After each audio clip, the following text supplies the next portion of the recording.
আমার নাম সুমন। আমার বয়স 21 বছর। সদ্য গ্র্যাজুয়েশন কমপ্লিট করেছি। আমার সাইজ 7। বাড়িতে আমরা দুজন সদস্য, আমি আর মা। আমার মায়ের নাম মঞ্জু। মায়ের বয়স 40 বছর। মায়ের দৈনিক গঠন 36-30-36। আমার জন্মের 1 বছর পরই আমার বাবা মারা গেছে। আমার বাবা ছিল একটা ডিপার্টমেন্টাল স্টোরের মালিক। বাবা মারা যাওয়ার পর থেকেই মায়ের দোকানের হাল ধরে। সেই থেকে মা আমাকে দিনরাত এক করে মানুষ করেছে। একজন আদর্শ স্ত্রী হয়ে স্বামী রেখে যাওয়ায় ব্যবসা সামলিয়েছে, আর একজন আদর্শ মা হয়ে আমাকে লালন পালন করেছে। নিজের সুখ আহ্লাদ ভুলে গিয়ে আমাকে মানুষ করার জন্য প্রাণপাত করেছে। হাতে গুনে বলে দিতে পারি, বাবা মারা যাওয়ার পর থেকে মা কদিন খুব সুন্দর করে সেজেছে বা একটু হই হল্লো আমোদ ফুর্তি করেছে, কিন্তু তবুও মা কোনোদিনও নিজের জীবন নিয়ে অভিযোগ করেনি। মা সবসময় আমাকে বলতো, তোর খুশিতেই আমার খুশি সোনা। এমনকি আমাকে এও বলতো যে তোর গ্র্যাজুয়েশন কমপ্লিট হয়ে গেলেই তোর বিয়ে দিয়ে দেব। আর এই সংসারের ঘাটি টানতে ভালো লাগছে না। আমি বেঁচে থাকতে তোর একটা সুখী সংসার দেখে যেতে চাই। কিন্তু মা যখনই আমার বিয়ের কথা বলতো, আমি রেগে গিয়ে না বলতাম। এমনটা মোটেও ছিল না যে আমি বিয়ে করতে চাই না অথবা আমি অক্ষম যে কোনো নারীকে ভালোবেসে সন্তুষ্ট করতে পারবো না, বরঞ্চ আমি একজন শক্তি সম্পূর্ণ পুরুষে পরিণত হয়ে গিয়েছিলাম।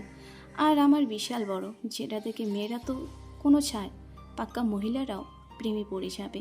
কিন্তু তবুও আমি বিয়ে করতে চাইছিলাম না, কারণ আমি আমার সমবয়সী বা আমার থেকে কম বয়সী মেয়েদের প্রতি আকর্ষণ বোধ করতাম না।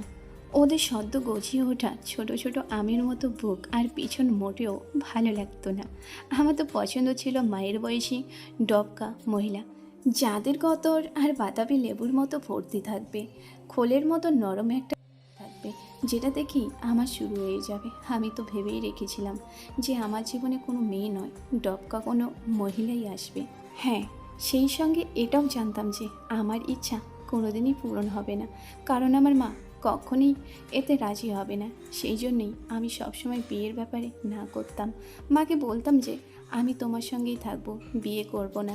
একদিন রাতে খাওয়ার পরে ড্রয়িং রুমে বসে টিভি দেখছিলাম। মা পাশে এসে বসলো, আমাকে বলল, সমু। মা আমাকে আদর করে সমু বলে ডাকে। মা বলল, আমার মনে হয় এবার তোর বিয়ে করে নেওয়া উচিত। আমি বললাম, না মা, আমি বিয়ে করব না। মা বলল, কেন সমু, বিয়ে করবি না কেন বাবা? আমি উত্তরে বললাম, করব না মানে করব না, ব্যাস। মা বললেন, একদিন না একদিন তো সবাইকে বিয়ে করতে হয় সমু। ও, বুঝতে পেরেছি, নিশ্চয়ই কোনো কলেজের মেয়ের সঙ্গে প্রেম করছিস। আমি বললাম, না মা, এমন কোনো ব্যাপার নয়। মা বললেন, যদি এমন কোনো ব্যাপার না হয়ে থাকে তাহলে বল, কেমন মেয়ে তোর পছন্দ? এবার আমি মাকে কি করে বলিছে, কোনো কম বয়সী মেয়ে নয়, আমি তোমার মতো আমার জীবনসঙ্গী বানাতে চাই। আমি মাকে বললাম, আমি তোমাকে ছাড়া থাকতে পারবো না মা।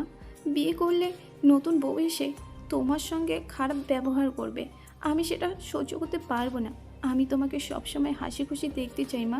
দুনিয়ার সমস্ত সুখ তোমার কাছে এনে হাজির করতে চাই। তোমাকে দুঃখী দেখতে আমার একদম ভালো লাগে না মা। আমার কথা শুনে মায়ের চোখে জল চলে এলো, আমাকে জড়িয়ে ধরে কাঁদতে লাগলো।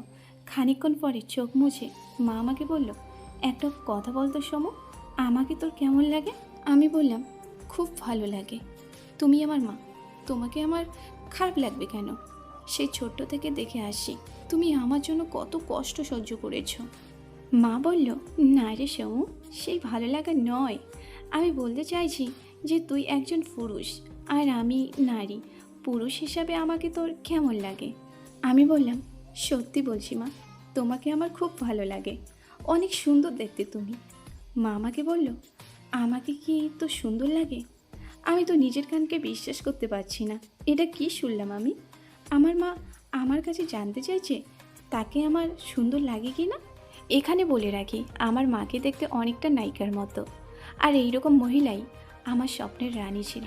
আমি মাথা নিচু করে চুপচাপ বসে রইলাম। নিজের মাকে আমি কোন মুখে বলি যে তুমি খুব। আমি মায়ের দিকে তাকিয়ে দেখি মা মিটিমিটি হাসছে। মা বললেন, সমু, আমি চাই যে তুই তোর বাবার জায়গাটা নে। তো বন্ধুরা, এই গল্পের সম্পূর্ণ লিঙ্কটা ডেসক্রিপশনে দেওয়া আছে, আপনারা গল্পটা পুরোটা শুনুন। আশা করব সবার ভালো লাগবে। ধন্যবাদ।